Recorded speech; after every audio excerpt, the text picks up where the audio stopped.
So after about 5 weeks away with the van, is now probably a good time to give you an update on my conversion on this 2011 Mercedes Sprinter long wheelbase.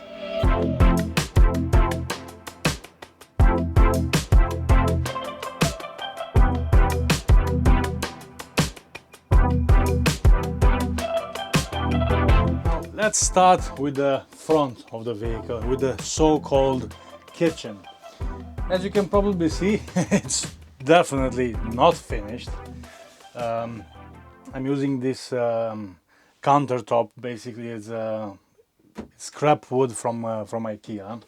This was not supposed to be permanent, and it isn't. I will get a proper countertop, but at the moment is I think basically it's either a door or a side from a closet or something. I've got no idea, but it was temporary. It worked well. As you can see, it's not finished. I don't have drawers, I don't have doors or anything. I still got the toilet right here. This is a porta potty 345. It was supposed to go under this bench right here, but because the kitchen is not finished, I thought maybe we can use the space and just keep the porta potty in here for the moment. So what I still have to do is get the countertop, get some drawers, get some doors.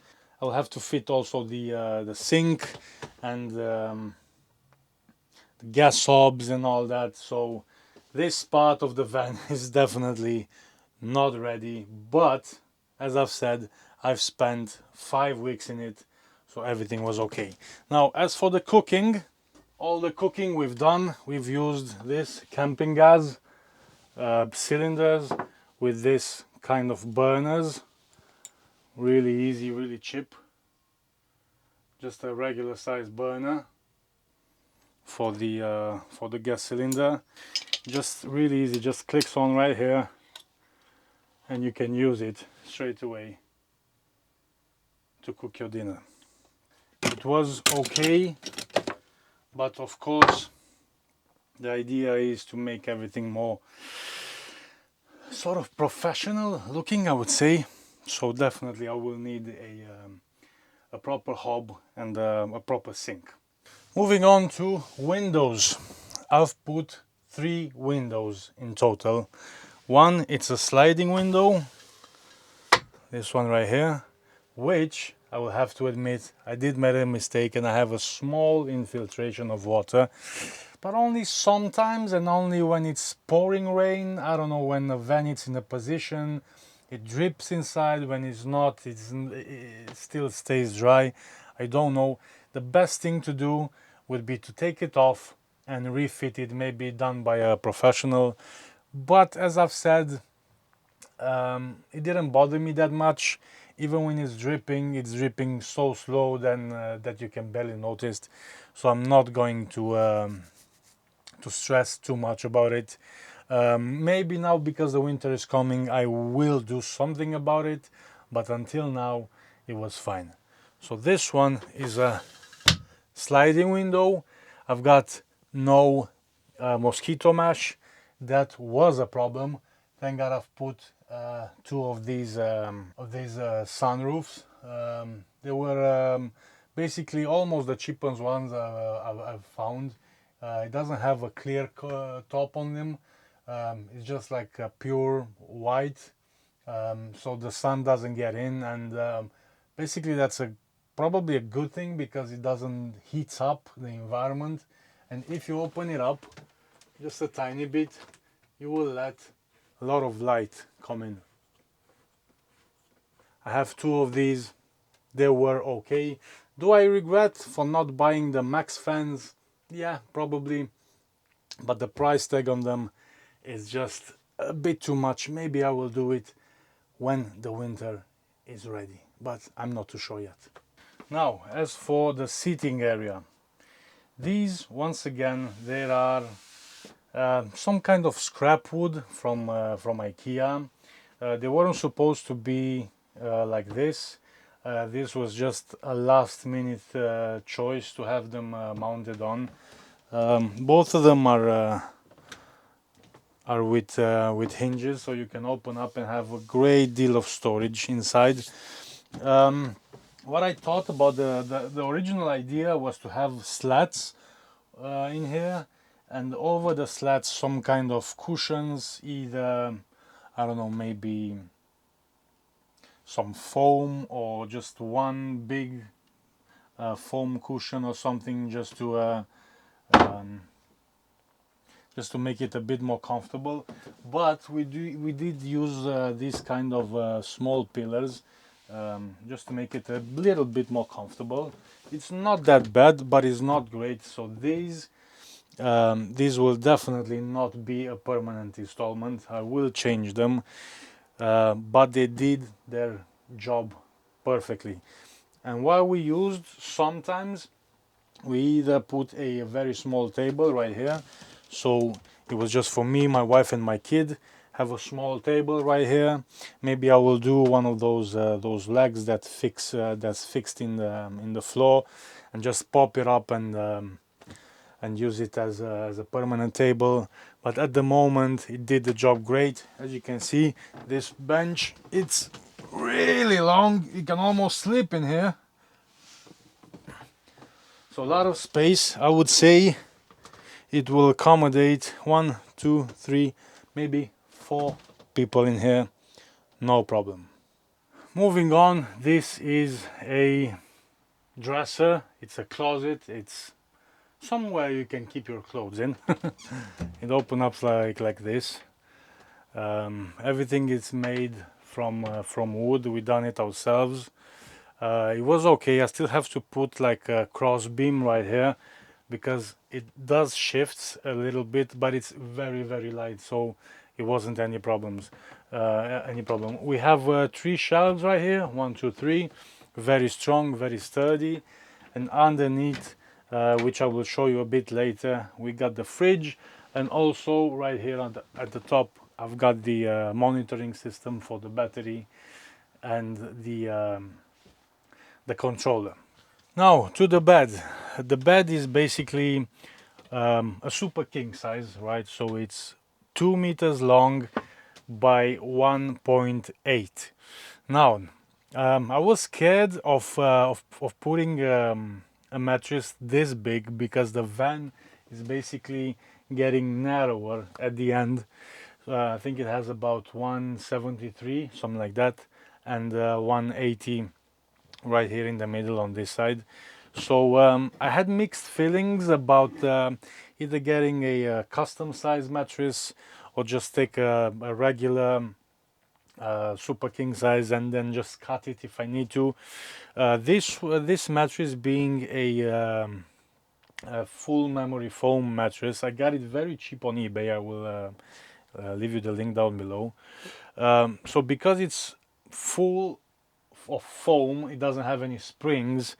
I did have a bit of a playroom, and I didn't have to cut anything. I was scared about that, to be honest, but it definitely fits. It's not uncomfortable at all. So really good investment. I'm really proud of that. As I've said, I've spent 5 weeks in it, and I've slept every single night on this bed. Very comfortable, very big. I just absolutely love it. I think I've done a great job on the bed. Okay, right here on this side I have some cupboards, again used for storing clothes or whatever. I have 3 doors. I was supposed to build another one on the other side. Actually, I took all the wood with me in vacation, because I thought, you know what, I'm just gonna do it in one day when I'm getting bored, and I'll do the same on the other side, but I didn't. It was okay. We had plenty of storage for me, my wife, and my son, but definitely in the next couple of weeks I will build the cupboards on the other side. This idea, I got it from Mel from Big Van Small World. He posted a video about doing these storage spaces yourself. Really easy. It's really cheap to do it. And yeah, I will link his video on this description. But yeah, thank you very much, Mel. Actually, a lot of ideas I stole from him, so thank you very much. I've already thanked him a million times, I think, for all the ideas. Yeah, but it works great. It's really simple, um, and the good thing about it that when you're driving, just nothing rattles. Even though when you're doing like this, it does rattle, but when you're on the road, and trust me, I've been on some horrible roads, um, I couldn't hear anything. So I'm really pleased about that. What I have to do here is on this end, I'll still have to close it with something, but for the time being, it was like that. It didn't bother me. Nothing was falling off from that top, but I definitely have to put something to finish it here, and also in the back, and again on the other sides. But at the moment, it worked absolutely great. Thanks, Mel, for the simple and very cheap idea. Now, as for the fridge, this is what I've been using. It is a Alpicool fridge freezer, 45 liter, 12 volt compressor fridge. It goes either on 12 volt or 230, depends how you hook it up. In all this time, I've never hooked the fridge on the mains, so I've only used it with the battery, so on 12 volt. It was unbelievable. It cools so fast, so good, that I cannot recommend this fridge enough. I absolutely love it. It goes down to minus 20 degrees. It uses on the eco mode, I think it uses 3.5 amps, something like that, but it goes on and off all day. Depends on how many times you open it or close it. And the most important thing is why I used to have this kind of fridge, no, not the regular one when you just open the door, is because every time you lift up or you open a fridge, all the cool air actually drops. So if you have a conventional fridge, every time you open it up, all the coolness inside the fridge actually drops, and the fridge has to reheat everything, recool everything again. So if you have these kinds of fridge, the cool air stays on the bottom, and it's much more economical that way. I cannot recommend this enough. I got it from Amazon. If you're waiting maybe a couple of months till the winter is here, you will get this at a very good price. I think I've paid £220 for it, and I just absolutely love it. It's a great little fridge. What do you think? I had milk in it.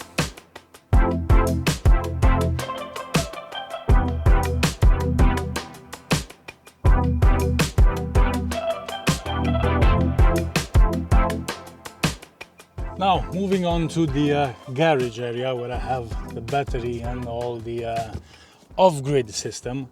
First of all, this is not sponsored in any way by Renogy, even though you will see a lot of things from Renogy.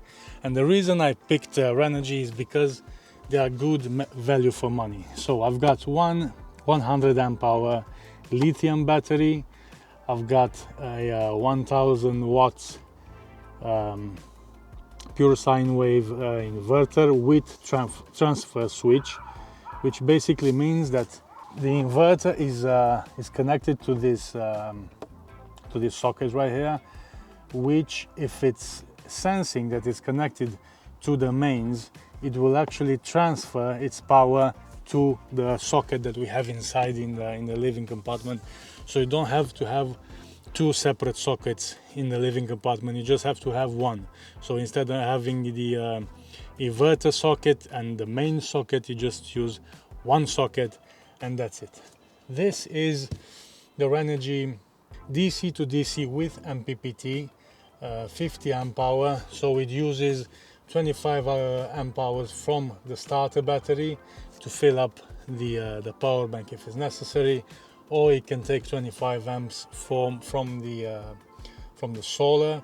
At the moment, I've only got one panel, 175 watts on the top of the van. If I will have to put another panel, I will, not a problem. But at the moment, at what I've been using it, it was absolutely fantastic. It worked great. In those 5 weeks, I know I've never hooked on the mains supply for electricity. All the electricity I've used came from this battery, which is absolutely fantastic. The 230 hookup, it's completely separate, doesn't have any connection with the 12 volt. As I've said, I've never used it. I just hope it works, because I never even plugged the van in, not even one time in these 5 weeks. So for me, it's just absolutely fantastic.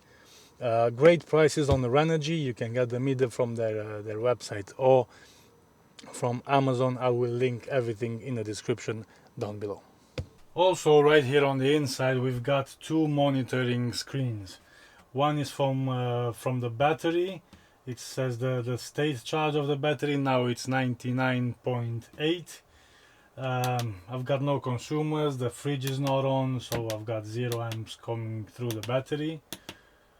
And now on the lower part we have the monitor for the controller. Now this shows us everything that goes through the controller. Now it just stopped, but a couple of minutes before it was charging the car battery. So all the information, you've got the temperature sensor of the battery and on the monitoring screen as well. You've got how many kilowatts have you used, you've got the battery state and all that. So right now the solar panel is charging the car battery with 0.5 amps. The sun comes and goes, but it's a good way to keep up to top up your battery from the engine, so you know that you don't run out. So there you go, guys. This is my conversion so far. The work will continue. I think first I'm gonna start rebuilding or finishing the kitchen, but it's not a sprint, this is a marathon. And if you're trying to do something like this and you have zero experience, just remember I'd had zero experience myself, and I made it work, and I'm very, very proud of it. So good luck with your conversion, and keep me posted of how things are going. If you have any questions, drop them in the comment section below, and I shall see you next time. Thanks for watching this.